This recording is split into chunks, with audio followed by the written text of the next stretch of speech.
Utah versus Florida preview. Can the Gators open up with a big win over the Utes? Coming up next on Read and Reaction, the articles.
Hey, everybody, here comes the season. Couldn't be more excited to get away from the recruiting talk, which is fun.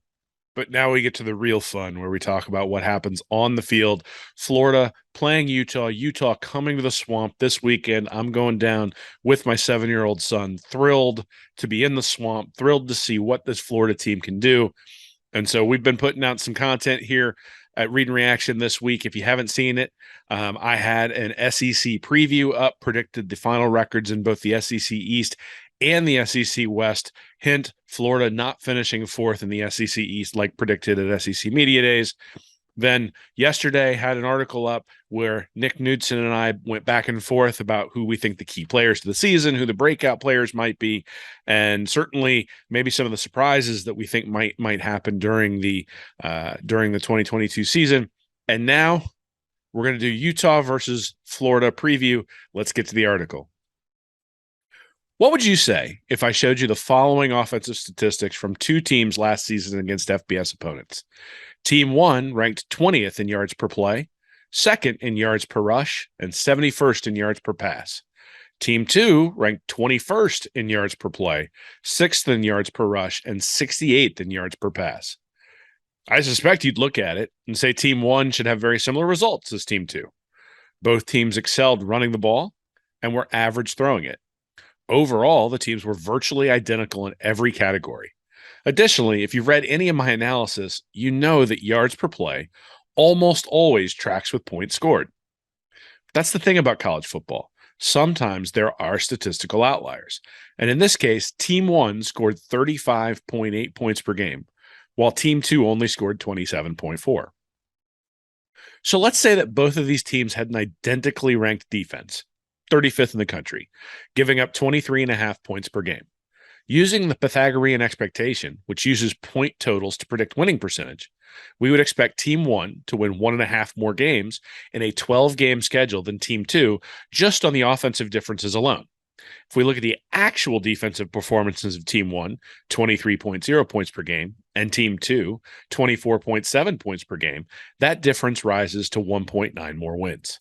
Perhaps then we shouldn't be surprised that Utah, Team 1, had a 9-3 regular season record, predicted 8.5 wins, while Florida, Team 2, had a 6-6 regular season record, predicted 6.6 wins. Clearly, Utah had a better team than Florida in 2021 in terms of on-field results, but were they that much better of a team? Florida versus Utah is a great way to open the season in many ways because most of the underlying stats seem to indicate that these teams are much closer than the records indicate. So the question then is, can Florida open up 2022 with a big win over the Utes? Offensive performance. As mentioned above, the Gators and Utes had identical offensive performances on a yards per play basis. I cite that stat a lot as it usually tracks really well with points scored. But for both teams in 2021, there was a disconnect. The 2021 Utes were a little bit lucky.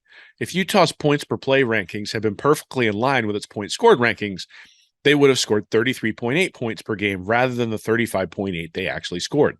That doesn't sound like much, but it equates to an expected win total of 8.2 instead of 8.5.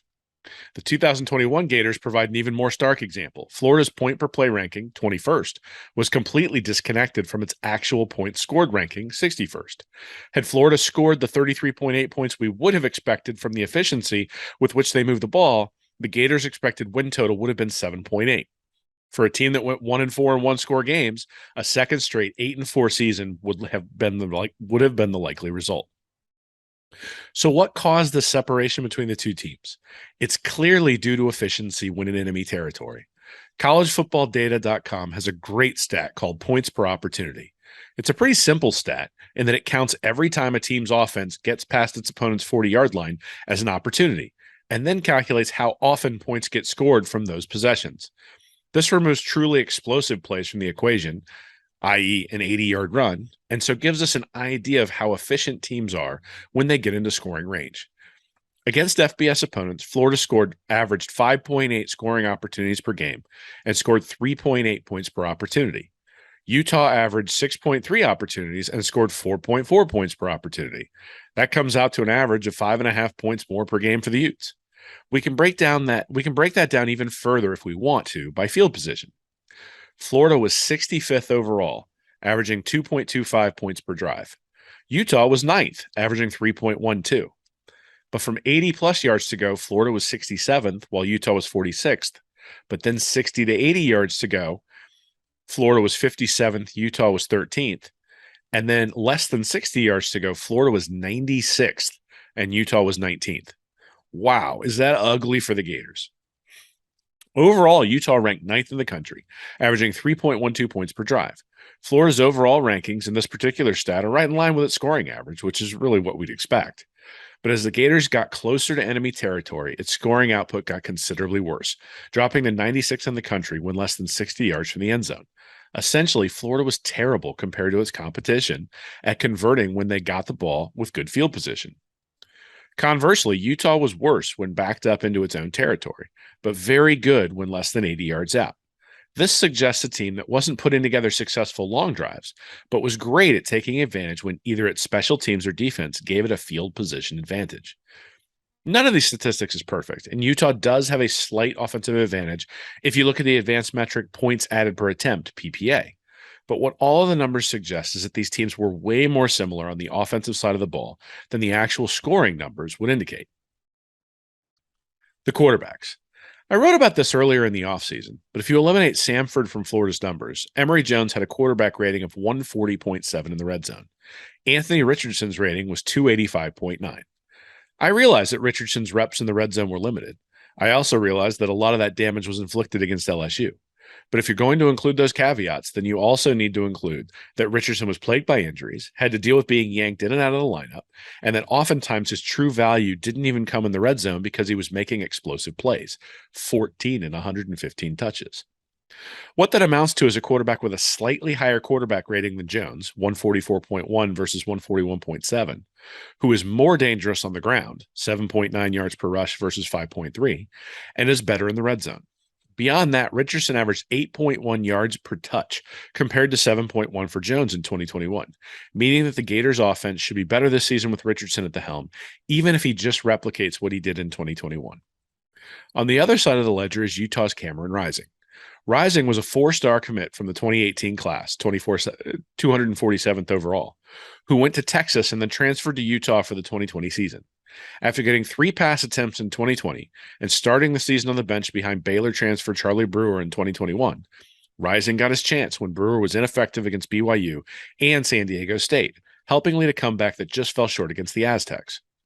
Rising threw 3 touchdowns without an interception in that comeback, but he wasn't a world beater.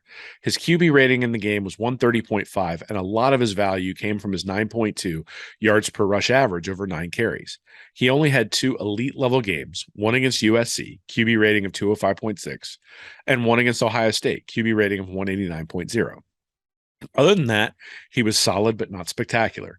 That's reflected in his QB rating of 146.7 for the season, and a stat line that looks remarkably like Emory Jones, 7.8 yards per attempt, 6.7 yards per rush, minus the interceptions. Rising may get way better now with a season under his belt. We certainly have seen that in the past, where big performances in the last few games of the season have catapulted quarterbacks into the next year. See Joe Burrow. But Burrow had a statistical profile, greater than 70% completion, greater than 12 yards per attempt in high school that portended that sort of jump. Rising does not. In his senior year of high school, Rising completed 52% of his throws for a 7.1 yards per attempt average. It's really bad. His sophomore and junior seasons were better, bringing his total stats up to 57.5% completions and an 8.9 yard per attempt average. This isn't to denigrate Rising. Indeed, his level of play last season exceeded what I would have predicted based on these high school stats. But that's sort of the point as well. Rising's completion percentage of 63.8 in 2021 with a 7.8 yards per attempt average is a jump from what we would have expected. To expect another significant jump just because he got another year of experience is unlikely. Compare that to Richardson. AR only completed 53.2% of his throws in high school for an average of 8.9 yards per attempt. Those are similar numbers to Rising overall. But his senior year, he completed 64.5% of his passes for an average of 11.3 yards per attempt. Excellent numbers when translated to college. But unlike Rising, whose completion percentage rose from his senior year in high school to his first full year starting in college, Richardson's declined in his limited time with the Gators, going from 64.5% to 59.4%. This suggests that there is a significant jump to be made just if Richardson can replicate the accuracy numbers he generated that senior year in high school while maintaining his efficiency. The point I'm making is that Rising is a good player who is likely to improve marginally. That's still a really good player at the most important position on the field. But Richardson is a good player with explosive potential, with the ability to improve into an elite player. The real knock on Richardson coming into this year isn't his ability or his performance, but his inability to stay healthy. That won't be a problem against Utah since it's the first game of the year. Why Utah's slow start in 2021? Of course, one might point to, and rightly so, the slow start for Utah, 1-2 versus Weber State, BYU, and San Diego State, and say that Rising was the reason for the turnaround. After all, he took over for Brewer midway through the San Diego State game, nearly led a comeback, and went 9-2 from then on. All of that is true, and Rising is certainly a big reason why the Utes were better during that stretch. But he wasn't otherworldly. His PPA of 0.424 would have ranked behind Stetson Bennett, Bryce Young, and Hendon Hooker in the SEC. His quarterback rating of 146.7 would have been middle of the pack. He certainly differentiated himself from Brewer by being able to run the ball, averaging 6.7 yards per attempt. That places his yards above replacement, my proprietary stat for measuring the contribution of a quarterback both throwing and running the ball, at 0.67. That is good quarterback play, but not elite quarterback play. Instead, I think the difference can be seen in the usage statistics of Brewer and Rising compared to running back Travion Thomas. In those first three games, Thomas's usage rate was really low, 17% against Weber State, 12% against BYU, and 1% against San Diego State. That continued against Washington State, and Utah was pretty fortunate the Cougars had the ageless Jarrett Guarantano at quarterback and his 3 interceptions because Rising didn't play well, QB rating of 106.6. But from then on, Thomas's usage rate went up, right around 27, somewhere between 27 to 37% in every game from then on. And Rising exploded against USC, QB rating of 205.7. From that point on, Thomas was the main back. And interestingly, I think Utah found themselves somewhat in their loss against Oregon State. Utah was ahead 24-10 heading into halftime. Oregon State drove for a touchdown to start the second half, and Utah gave Thomas the ball once and let Rising throw it 4 times. The Beavers returned the ensuing punt for a touchdown, and all of a sudden, Utah was playing from behind. I think it's instructive to look at Rising's usage rate after the Oregon State game. It immediately dropped below 50%, never rising up above that point again except for the second matchup against Oregon. And considering the Utes had run all over Oregon in their first matchup, 50 attempts for 208 yards, perhaps it shouldn't have been a surprise that the game plan was different the second time around. Defense. And that's where I get concerned when I think about Florida's weaknesses. Last offseason, the Gators staff knew they were going to struggle against the run. This was for 2 reasons. First, Florida ranked 78th in yards per rush allowed in 2020, and so clearly needed help. Second, the defensive line was low on numbers to the point where Dante Zanders was converted to defense and was playing major minutes at critical times, versus Texas A&M comes to mind. Their response was to bring in transfers, Daquan Newkirk, Antonio Valentino, and Tyrone Truesdell. That didn't work out well as the Gators finished 85th in yards per rush allowed last season. That's still an issue, as the depth chart at nose tackle and defensive tackle lists Gervon Dexter, Jalen Lee, Desmond Watson, Chris McClellan, Christopher Thomas, Jalen Humphreys, and Jamari Lyons. Dexter is the only player who's shown flashes of stardom at this point, and so the Gators' ability to stop Thomas is where I get nervous. But Florida's secondary was very good last year. The Gators ranked 18th in the country against FBS opponents in yards per pass allowed. From a PPA perspective, they were 16th among 64 Power 5 teams. Yes, Kaiir Elam is gone, but Elam was injured in the loss to Alabama and was never really the same player last year. The best corner on the team by the end of the year was probably true freshman Jason Marshall. Combine him with safeties Trevez Johnson and Rashad Torrance, and the drivers of those good numbers in the secondary are all returning. There's also the issue of timing. Other than Elam, the Gators' 2019 recruiting class was a dumpster fire. Chris Steele was the highest rated commit and transferred before fall practice began. You can argue that offensive linemen Kingsley Egwekin and Ethan White, ranked 686th and 795th nationally, are the next best players from that class. When you're digging that deep into a recruiting class for your second and third best players, you know you're in trouble. And specifically, that trouble comes 3 years after the class commits, which in this case would have been the 2021 season. Only 2 defensive players from that class, Tyron Hopper and Mohamoud Diabate, got major playing time last year. But 4 guys from the 2020 class, Torrance, Johnson, Avery Helm, and Gervon Dexter, got starters minutes last year and acquitted themselves quite well. This is the year where you would expect those players to step up, and they certainly have the experience to do so. By comparison, the Utes weren't great shakes on defense either last season. Utah ranked 34th in yards per play allowed and had a PPA of 0.155. Compare that to Florida, who ranked 39th in yards per play allowed and had a PPA of 0.154. Lower is actually better here. And the distributions are different. Basically, Utah was average in both phases, while Florida was good against the pass and bad against the run, but the end result was the same. Utah is also replacing 5 starters on defense, including linebackers Devin Lloyd and Nefi Sewell, defensive linemen Mike Tafua and Hawati Pututau, and free safety Vontae Davis. That's a lot to replace on a defense that was generally pretty average. One of the players replacing Utah's linebackers is Diabate, who transferred from Florida during the offseason. He compared coming back to the swamp like coming to visit an ex-wife, and I'm sure the faithful in blue and orange will treat him as such. But perhaps more importantly is that Diabate excelled at Florida as a pass rusher, but really struggled, particularly against the run, when asked to play a more traditional linebacker role. I'm not sure how Utah is going to deploy Diabate, but if you don't think the Gators are going to run a counter in the first 2 or 3 plays of the game, you're crazy. Prediction. I've gone back and forth on this one a lot. By some advanced metrics, SP Plus, for example, Utah was clearly the better team last year. But by some of the metrics I really care about and track, I think these teams are really, really evenly matched. The story everyone has been bringing up this week is Utah tight ends, Brant Kuithe and Dalton Kincaid. Those guys are great, and I have no doubt that they will give Florida defenders fits. But they also represent what I see as a significant opportunity for Florida. Go look at the film. How often does Utah really break an explosive play? The answer is that the Utes were really good last year at producing plays of 10-plus yards, 244 total, 14th in the country. But the Utes were much less successful at producing plays of 20-plus, 63rd, or 63, 54th nationally, or 30-plus, 20, 100th nationally, yards. That indicates to me that they are going to have to move the ball down the field consistently to score. That means no turnovers. That means no false starts. And that means no breakdowns on the offensive line that forces Rising to throw the ball away on a 3rd and short where Florida maybe blew a coverage, but he didn't have time to get the ball out. In the swamp, with 90,000 rabid fans screaming their heads off, with 2 new offensive linemen, one of whom is the left tackle, Bam Olaseni and Nick Ford, are both gone. Conversely, the Utes were 54th in the country, surrendering 54 20-plus yard plays, and 86th in the country, surrendering 28 30-plus yard plays, including 8 of 50-plus yards.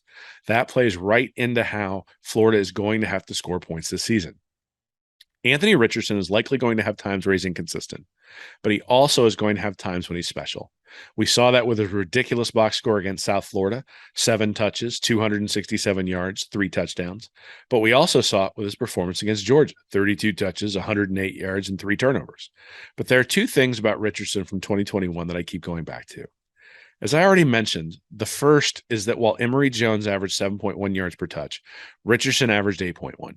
Given a quarterback usually has a 50 or 60% usage rate, had Richardson played at that level for the entire season, the Gators would have wound up with an offense solidly in the top 10 in the country. The second is that Richardson produced 14 explosive 20-plus yard plays on just 115 touches in 2021, one every 8.2 touches, compared to one every 11.3 touches for Jones, 43 and 489 touches.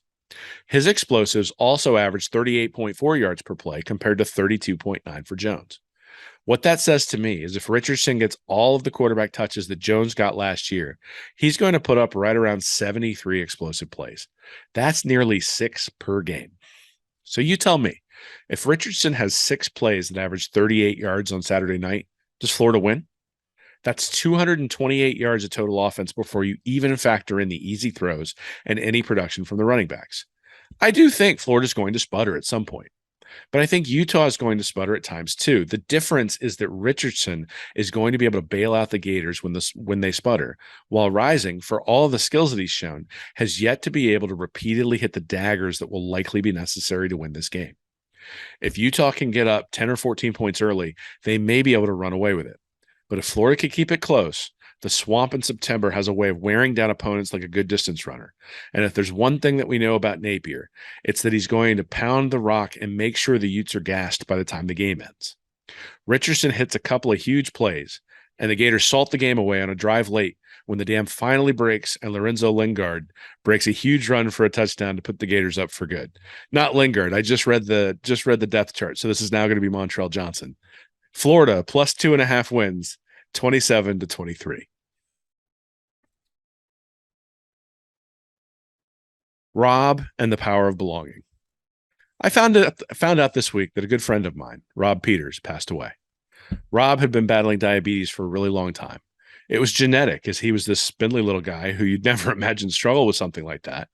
But when we met, the disease had progressed to the point where he periodically had to get painful injections into his eyes to prevent blindness. And there were times where he'd ask for a ride because his vision had deteriorated towards the end of the injection cycle.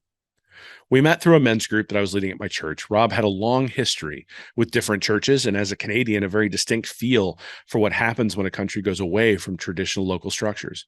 Perhaps more importantly, he had an ability to share a piece of himself in a way that disarmed people around him to share at least small pieces of themselves as well. God brought all sorts of characters into that group.